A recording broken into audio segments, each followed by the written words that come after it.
The golden hues of the morning sun bathed the city of Charleston in warmth as the church bells tolled. It was a day of celebration, a day of joy. The cobblestone streets bustled with the excitement of well-dressed guests heading towards St. Michael's Church, where the wedding of the year was about to take place.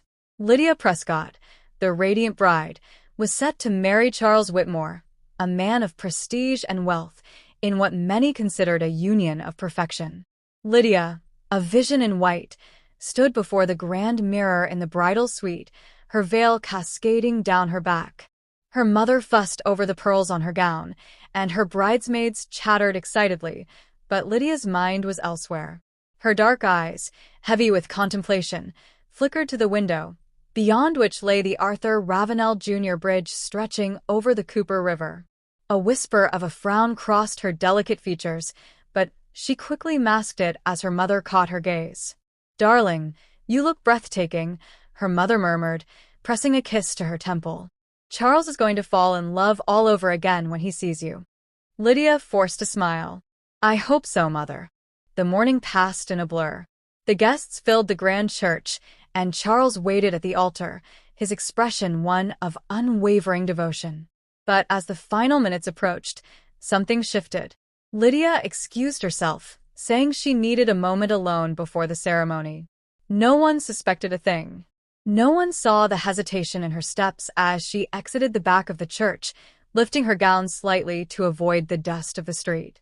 No one saw her get into a waiting car and instruct the driver to take her to the bridge. The Arthur Ravenel Jr. Bridge was a marvel of engineering, stretching elegantly over the waters, a place of beauty and, sometimes, tragedy. When Lydia stepped out of the car, she inhaled deeply, taking in the crisp air. She walked slowly, methodically, her veil fluttering behind her like a ghostly whisper. She stopped at the highest point, gripping the cool steel railing, looking down at the water below. At precisely 11:45 a.m., just as the organist began the wedding march back at St. Michael's, Lydia Prescott climbed over the railing and jumped.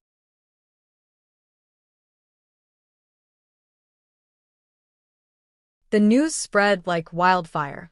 The wedding guests, still waiting in stunned silence in the candlelit church, were met with the shocking report of Lydia's fall. The police arrived, sirens wailing, as Charles stood motionless, his perfectly composed demeanor shattering into disbelief. "What do you mean she jumped?" he asked the officer, his voice hoarse. "A witness saw a woman in a wedding gown on the bridge," the officer replied grimly. "They said she climbed over and let go." The search for Lydia's body began immediately. Boats scoured the river, helicopters hovered above, and divers plunged into the depths. But there was no sign of her. It was as if she had vanished into the waters, leaving behind only the haunting image of a bride who chose the river over the altar. Speculation ran rampant.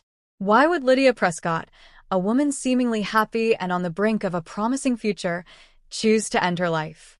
Theories swirled, whispered between teacups in parlors, and splashed across the front pages of newspapers.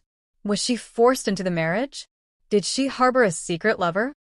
Did she discover something about Charles? Charles, now a widower without ever having been a husband, retreated into his estate, declining all interviews. Lydia's family was devastated, her mother inconsolable, her father stiff with grief. Her best friend, Eleanor, however, was the only one who suspected there was more to the story. Eleanor had known Lydia better than anyone. She remembered their conversations leading up to the wedding, the way Lydia had hesitated when speaking about her future with Charles. There had been something unspoken, a shadow behind her friend's normally bright smile. A few nights before the wedding, Lydia had said something odd. "If something happens to me, promise me you'll look deeper." Eleanor hadn't thought much of it then, dismissing it as pre-wedding nerves. But now, with Lydia gone, those words echoed in her mind like a chilling prophecy. Months passed with no trace of Lydia's body. Theories lost their fervor, and the world moved on. The Prescott family held a private memorial, and Charles resumed his life, though with a permanent air of sorrow. But Eleanor couldn't let it go. She delved into Lydia's journals, scoured through old messages, searched for anything that would explain what had truly happened. And then she found it, a cryptic letter hidden beneath a floorboard in Lydia's old room. It was addressed to no one in particular, but the words were unmistakably Lydia's. I am trapped in a life that does not belong to me. I have tried to escape in every way except the final one. If I disappear, know that it was never by choice, but by necessity. Eleanor's breath caught.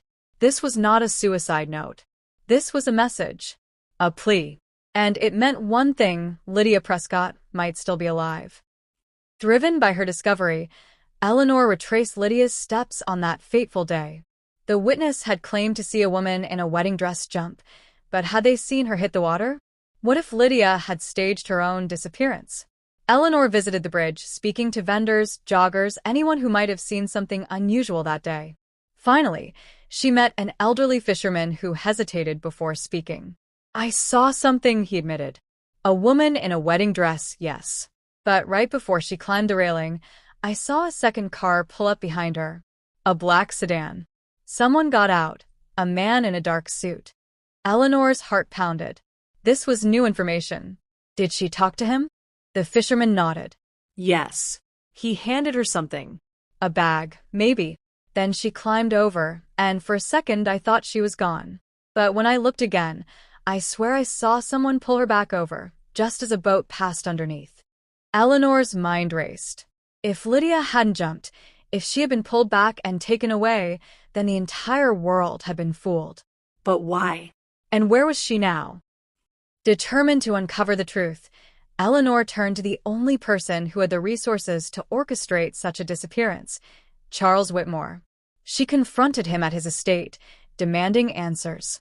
His expression was unreadable, but after a long silence, he finally spoke. I loved Lydia, he said quietly.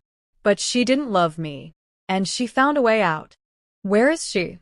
Eleanor pressed. I don't know, Charles admitted. I only know she planned this for months. She was never meant to be my wife, Eleanor. She was meant to be free.